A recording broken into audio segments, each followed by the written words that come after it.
Hola, folks. It is Jack and Jeff from AchievementHunter.com doing some more SpecOps today in Modern Warfare 2. We're doing Wardriving today, which is pretty much any time Jeff gets behind the wheel of a vehicle, right? Waka waka. Hey, look at me. Look, we're going super fast because the whole beginning of this level is basically you clearing out all of these different houses. And so I sped this up super fast because you don't want to see it.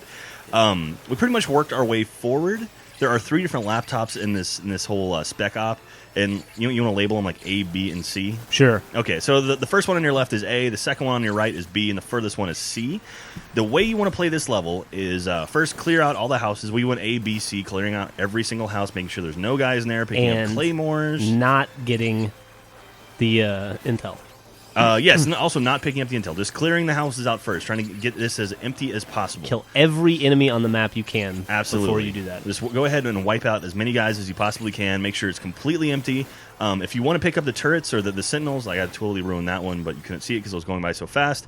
Go ahead and grab them and bring it to the last room. Once you're ready, set up claymores all over the house, and then we're going to do this last one first. And you can see where Jeff and I went.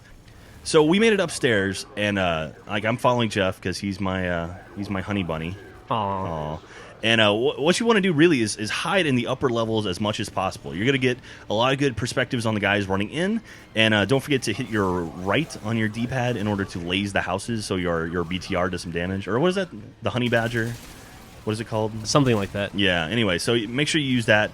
We had one guy in the front, one guy in the back. I was being a little bit more Rambo-esque, and Jeff was hiding on his belly. That's because we had done this about 20 times at this point. That's Rambo-ish. Rambo-ish. Rambo-ish, excuse me.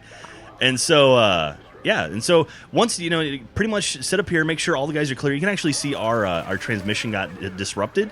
And even when that happens, just go ahead and make sure you kill everyone else before you go restart it. There's no hurry. No, this isn't not at all. timed. Yeah, this is another non-time level, so take your time and then get back down to it. Yay. If we hadn't, and also you should point out, if we hadn't fucked up, and by we I mean you, and lost that one turret early on, we would have had 2 turrets here, and we probably wouldn't have got the transmission disrupted there. There are 2 turrets in House C, and there's 1 turret in House B.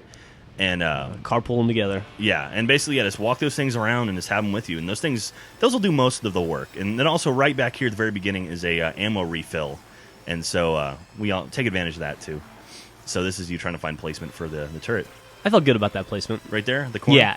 You should point out that we went from building C to building A. Yeah, this is building A. This is the one way up front. The very first and one this on is the you left. running back, I think, to find claymores? Or yeah. you were trying to pick up claymores? Yeah, I was picking up claymores. Yeah, there are claymores scattered through all the different houses, and you can pick them up and use them wherever you want. But once you lay them down, you can't pick them back up. So anyway, once we got ready, got everything set up, and we were pretty happy with our locations, Jeff and I hit up here on the 2nd floor any minute now. Here we go. Now you're about to kick off this one. And, yeah.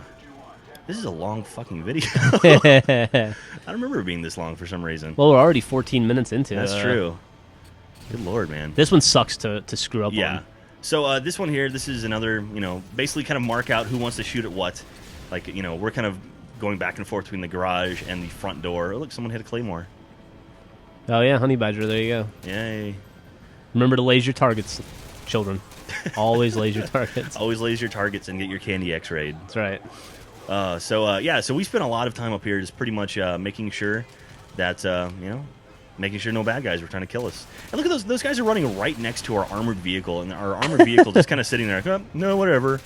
Like, there's no guns on that thing. It's just, relaxing. It's chilling out. Yeah. So here we go. So I think we got interrupted again, and I think I'm going to run down and save the day. And so we're telling the honey badger just to fire at the house and hopefully anything that's moving. So there we go. That's kicking off number 2, and boom, we have 2 of them done.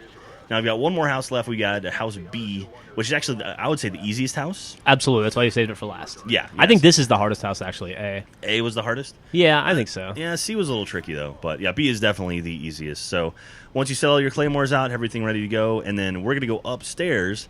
And I didn't even know about this the first couple times we played, but there's actually like this upstairs area. So I was looking out the front window. Jeff's down here setting claymores. Yeah, it's a breeze. Use every single claymore on the map. Seriously. Yeah. It'll help tremendously. And just kind of check every nook and cranny of all the different houses and stuff, and you'll be able to find these claymores hidden throughout. And what is it, 10 per pack? I think. Yeah, and they're in every house. Yeah, and really, use all of them. So there you go, kicking that thing off, and then you're going to run upstairs with me. Yay, it's a slumber party. And Yay. And I'm your- lazing that light brown house because that's where all the enemies are going to come out of. Oh, I thought this were For B. your neighbor who borrowed your gas grill and never gave it back was. I wasn't going to talk about that on this video, but I guess we can. And so, so Jeff's watching the stairs. I'm watching the front window. And again, if they disrupt your transfer or whatever, don't worry about it. You'll be able to pick it up later. So you can see we've been going for 17 minutes at this point. And again, this has a lot to do with the fact that we tried it multiple times and failed multiple times. So we'd rather be safe than sorry. Yeah, and you should too. Take 20 minutes to do it once and never do it again. Yeah. This was one of my least favorite, I think. Well, I would have to concur with that, Jack. Yeah. And so I think at this point, once we get the download complete, we're actually going to stay up here for a little bit longer. Because it's waves and waves of dudes. Yeah, coming from everywhere. As soon as you're done, you're going to see all kinds of guys start showing up and trying to kill you. So go ahead and clear out a few of those. And once you get done, I think I'll show what happens then. I'll shot the poor guy crawling. Put him out of his misery. Right. I'm sure that he appreciated that. He's not going to go see his terrorist wife and terrorist children. His terrorist puppy. And terrorist white picket fence. All right, so here we go. Once we get all this set up, we're we're running back towards the initial starting position because your Badger actually moves all the way back to the front, and there it is. And as soon as we get over to it, we're going to trip it and get our 3 stars. 19 minutes 30 seconds. Good lord, that took a long time. Be happy you didn't watch all of that. Only this ridiculously long version. And sit somewhere comfortable. This poorly cut video. Yeah.